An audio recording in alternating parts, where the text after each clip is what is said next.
दुलाराय बर' फरायसा आफादनि मानगोनां आफादगिरि दिपेन बर' बिथांनि मोनसे फेसबुक पस्ट आरो बे फेसबुक पस्टआ दायो गासै ट्राइबेल ओनसोलावनो बा गासै बर'फोरनि गेजेरावनो मोनसे दोहौ लाबोनायखौ नुनो मोननाय जादों। गोबाङा फेसबुकखौ पस्टखौ नुबाय आरो गोबाङा नुवाखै। जायफ्रा नुदों, जायफ्रा बेफोरनि सायाव गोथौयै सिन्था खालामदों, बिथांमोना जानो हागौ हाथिरनो हायाखै, बिथांमोना जानो हागौ गोनो गोथो मोनदों, बिथांमोना जानो हागौ गोबां सोंलुफोरा बिथांमोननि खर' मेलेमाव सिखांनायखौ नुनो मोननाय जादों। स' दिनै जोङो बेनि सायावनो सावरायगोन। गिबियावनो नोंथांमोन बयखौबो सोरजिथा क्रिएटिभिटी इउटुब चेनेलाव बरायनानै लाग्रोनाय जालायबाय। नंगौ, थारैनो मैया 25 नभेम्बर खालि दुलाराय बर' फरायसा आफादनि मानगोनां आफादगिरि दिपेन बर' बिथाङा मोनानि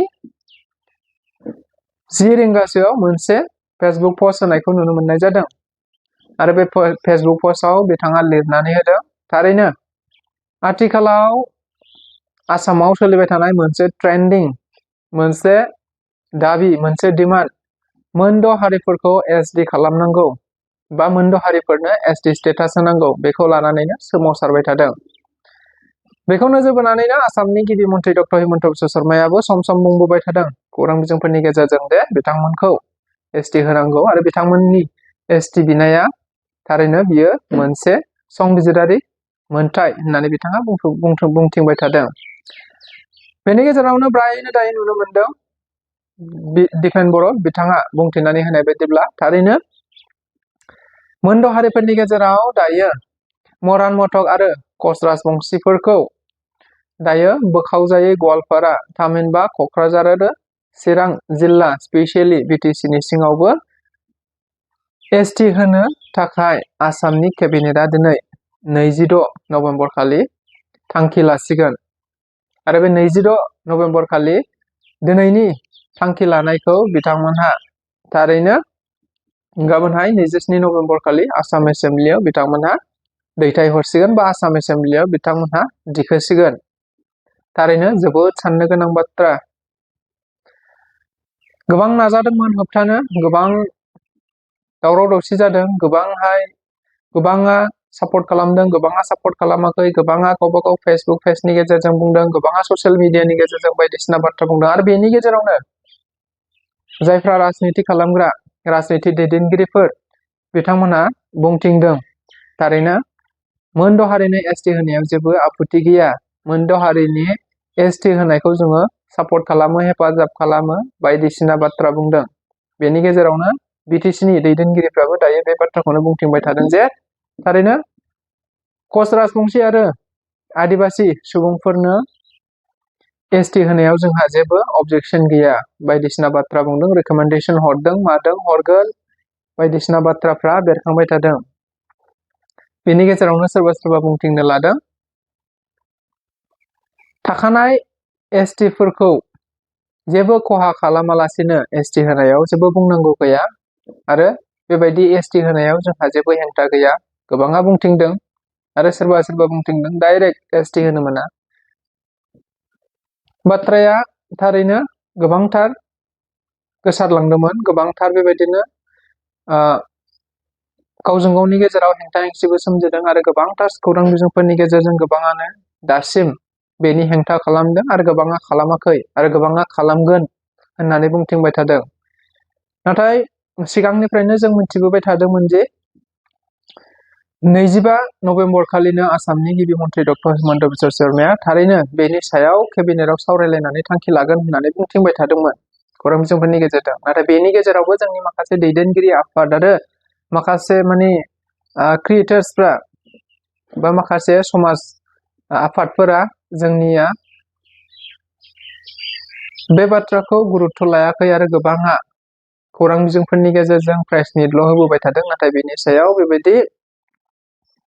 ओरैबायदि थांखि लायाखै जेराव सोमावसारनाय जाथों, जेराव गोबांथार सुबुंफोरखौ लानानै हेंथा खालामनाय जाथों, बेबायदि बाथ्राफोरखौ बा बेबायदि बाथ्राफोरा गोबांथार सिसिटुवानि अनगायै दासिम बेबायदि सोमावसारनाया जाबोआखैमोन।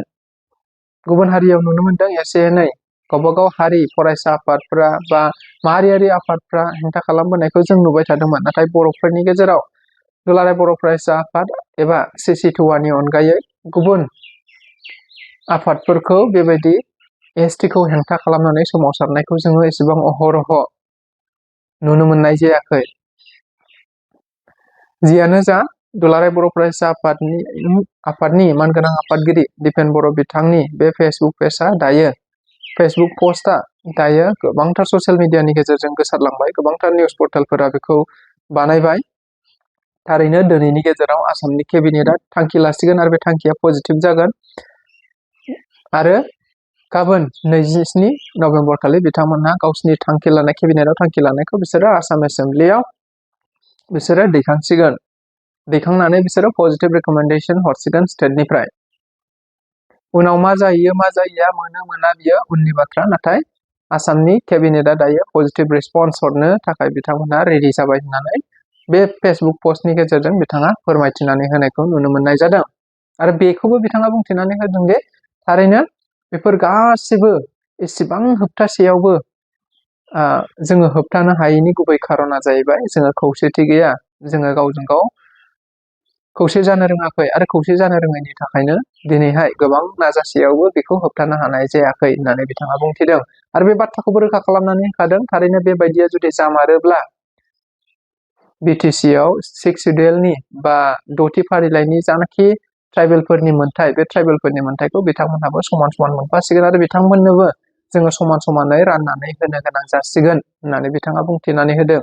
लोगोसे लास्टआव बिथाङा बुंहैबावदों जे थारैनो बेबायदि जामारोब्ला बिथांमोननि ST खौ थारैनो होमारोब्ला जोङो आलादा रायजो बड'लेण्ड सोमावसारफिननो थाखाय जानजि खाफ्रानानै थागथियारि थानाया मोजांसै होननानै बिथाङा रोखा रोखा बुंथिनानै होनायखौ नुनो मोननाय जादों।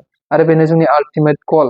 दायो ST गुबुन गुबुन बे मोनद' हारिफोरखौ ST होनाय जामारोब्लाथ' थारैनो बे आलादा बड'लेण्ड रायजो सोमावसारनायानो जाहैफिनखासिगोन।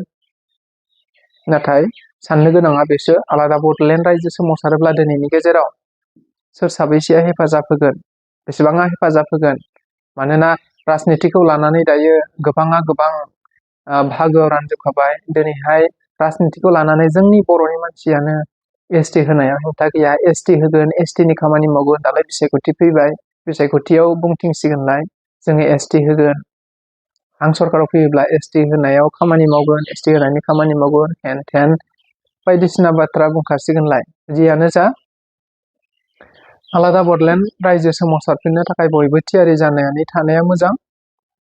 मानोना ब्रायनो STखौ होमारनाय जायोब्ला आसामनिफ्रायथ' हरखासिगोन बायदियानो जाखाबाय। जेनेबा जोङो फेसबुक पस्टखौ नायोबा रोखा रोखा जाखायो। मानोना दिपेन बर' दुलाराय बर' फरायसा आफादनि आफादगिरि बिथांमोनहा जिखुनु बाथ्राफोरखौ ओरैनो सा साज्रां बुंनाय नङा।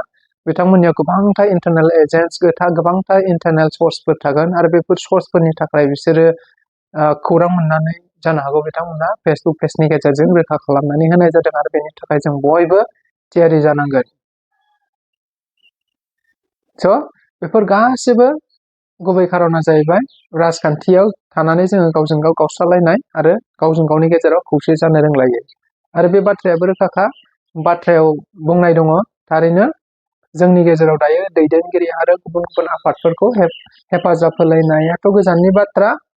गावजों गावनि गेजेराव जोङो बखिलायनाय, गावजों गावनि गेजेराव जों सोंखारिलायनाय बेफोरबायदि बाथ्राफ्रा जाबोबाय थादों। थामहिनबा रोखायै बुंनो हायो जोंनि गेजेराव दायो दैदेनगिरि गनायनाया खम जाबाय। आरो जे हारियाव दैदेनगिरिखौ रेसपेक्ट होनो रोङा, दैदेनगिरिखौ सनमान होनो रोङा, बै हारिया जोबस्रांनो बारा सम नाङा होननाय बायदि दायो जोंनियाव लासै लासै बे बुस्थुआ सफैबाय थानायखौ नुनो मोननाय जादों। नायनोसै दिनैनि गेजेराव सोर सोर होबथायो। जोंनि समाजारि बिजोंनि गेजेरजोंथ' जोङो बावैसो बोसोर सिगां नुनो मोनबाय थानाय जादोंमोन। गोबांथार फेसबुक समाजारि बिजोंनि गेजेरजों हारि सिबिग्रा, माहारि सिबिग्रा, हारिनि सेन्टिमेन्ट गोनां गोबांथार क्रिएटर्सफोर ओंखारदोंमोन। गोबांथार ससियेल मिडियानि गेजेरजों बाथ्रा बुंथिदोंमोन। माहारियारि आफाद होननानै गावसोरखौ बुंनानै लाग्रा ओंखारदोंमोन। नाथाय दिनैनि दिनाव बैसोर बायदि माहारियारि आफाद आरो ससियेल क्रिएटर्स जायफ्रा ससियेल मिडियानि गेजेरजों माहारि सिबिनो, हारि सिबिनो ओंखारदोंमोन बिथांमोननि बिथांमोनखौ फंसेबो बाथ्रा बुंनायखौ दिनैनि गेजेराव नुनो मोनाखै। आरो दिनैनि गेजेराव नुनायाथ' गोजाननि बाथ्रा, CC2निफ्राय लानाय मिटिं, दुलाराय बर' फरायसा आफादनिफ्राय लानाय मिटिं, धरना हाबाफारि बेफोरखौ समाजारि बिजोंनि गेजेरजों बा गावबा गाव पेजनि गेजेरजों बेबायदि हाइलाइट खालामनायखौबो जोङो नुनो मोनाखै। स' बेफोरनो रोखा रोखा जोंनो फोरमायो थारैनो बिसोरो मोनफा मोनफा साफा साफा मोखाङाव मुखा गानफ्लानाय हारि अनफावरि दैदेनगिरिफोर।